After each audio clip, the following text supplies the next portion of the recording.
is called kintsugi, which is a Japanese ceramic technique. Once we were finally alone, she warned me about her scars. I told her she didn't have to. I told her I have my own. They are the seams of gold that hold together all my broken pieces.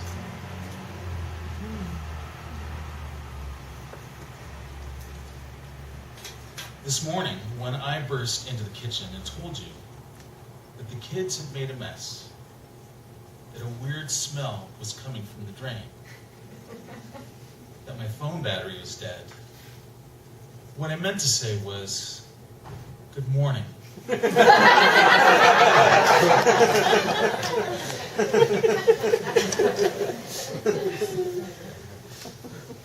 This one's called Rite Aid Rainbow. Rainbow over the Rite Aid. Mother's medicine waiting inside. It must wait a little longer. Rainbow over the Rite Aid. So much rain to arrive at this simple beauty. This fractured light.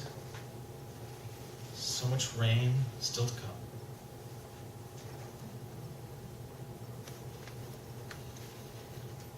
This one's called The Exact Moment, on the anniversary of Andy's mother's death. Instead, I think about where I was, what exactly I was doing at that exact moment. Miami International Airport, waiting for my connection back home to you. Ordering an egg, cheese, ham thing, microwaved into a chewy mess. The first bite burned the roof of my mouth. Still, I remembered the green eggs and ham you once made for me because I loved that book so much. Maybe that moment of contact, the tender skin searing away from my upper palate, how perfect that would be, how comically just a punishment for not getting home sooner, for not being with you at your most exact moment. This one is called The Perforated Earth. This perforated earth rattles. It leaks its deepest, most carefully kept secrets and keeps leaking. After we've heard enough, after we've said thank you, that's all for now. This perforated earth says no. This perforated earth shakes its ancient head and says, no, you ain't heard nothing yet. You may know Andy as Haiku Andy. He had a several-year project writing a haiku every day and mailing them out on postcards, which hundreds of people around the world have received his haiku on a handwritten postcard. So here's a few of his haiku. First two, then three crows. Winter evening. Cloche hat. My grandmother in Paris before everything.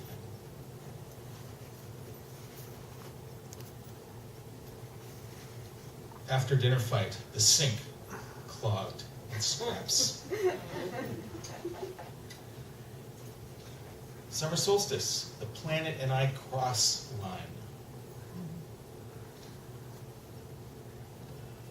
Scraps of paper, the color of bone.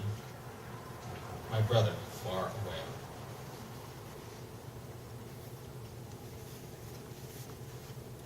Selling our first home. The driveway sticky with fallen plums.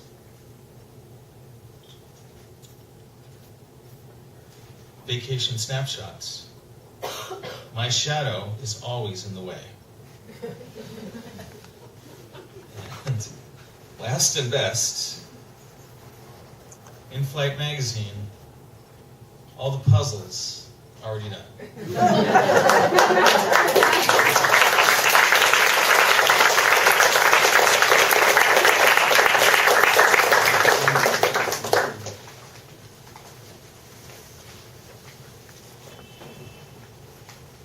In honor of RJD2, sole position, a takeoff.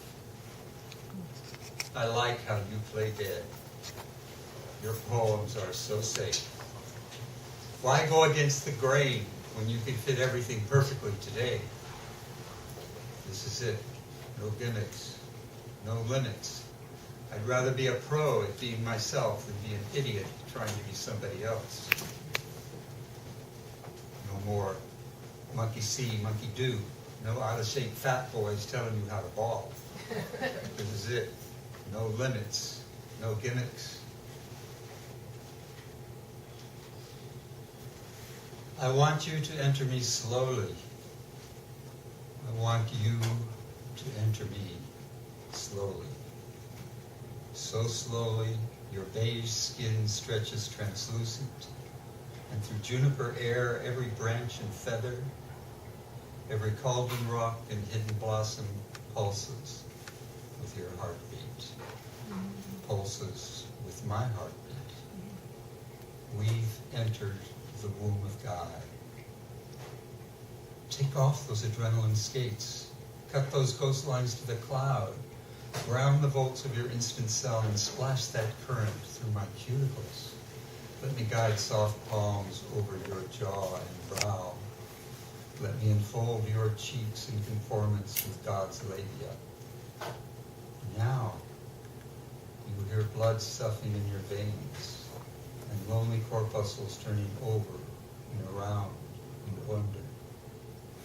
We need such quiet to feel, such space. We need such silence. Sand grains tinkle in desert washes. Wild iris scrapes its petals as they open the morning sun. When the towhee moves its wings, you hear rustling. We need such silence. Gray and white clouds rotate rainbows through diffraction eyelashes. This is our church, says our Gnostic sister, raising her arms and turning toward the magenta dawn. What did you conceive the air to be, wrapping around so completely? We're living in God's womb. I want you to enter so slowly you hear songs blow across the sands of time. And when you come out, ease out so slowly boulders and ancient riverbeds mimic the double curves of our bottoms. And the horizon unrolls rosy skin up to the sky's zenith, coloring my gnarled forearm, coloring your knuckled hand. That skin is God's placenta, not your skin. You're a spirit hovering inside a body. I want you to enter so slowly, while the foundation bones go limp and turn up rough maps of our anatomy. Monkeys chatter and dance in the corners. Butt ends of instabbed daggers line the walls of our psyches. Feral footprints track across the floor of our minds. How do you handle this? How do you not handle this? This is our church, says our Gnostic sister, flinging out her arms and stepping into the ochre sunset. I want you to enter so slowly we sense who we are. Enter so slowly across the desert plain, the hidden shapes enlivened by our breaths, and the naked mists in the roiling cloud bank pulse with my heartbeat. Pulse with your heartbeat.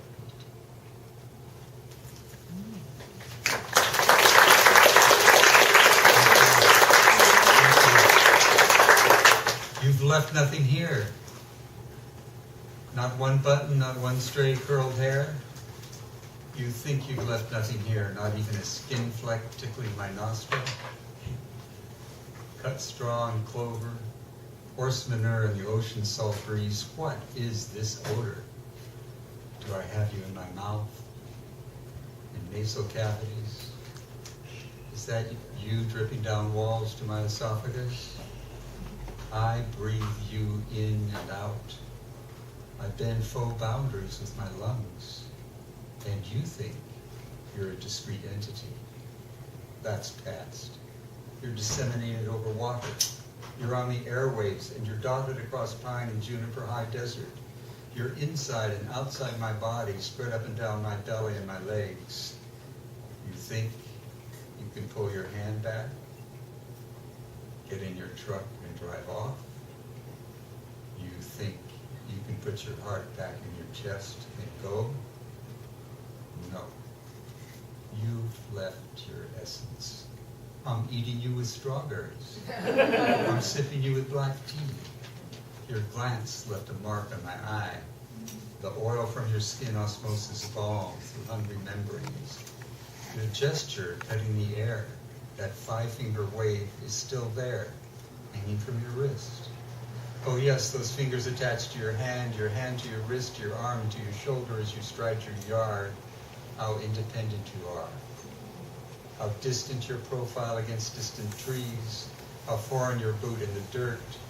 How unique the metal keys you toss in your hand. You think you're as discreet as the bottle of cognac the drunk hides in his trousers. But the warm sun lifts your smell from your neck. From your pores, tag molecules jiggle off into wide, surging breezes for places known and unknown, and to one new place known very well. Can you feel your soul escaping? Can you feel your soul escaping? Your shadow, right in front of you, leaps away from the morning sun and into my pocket.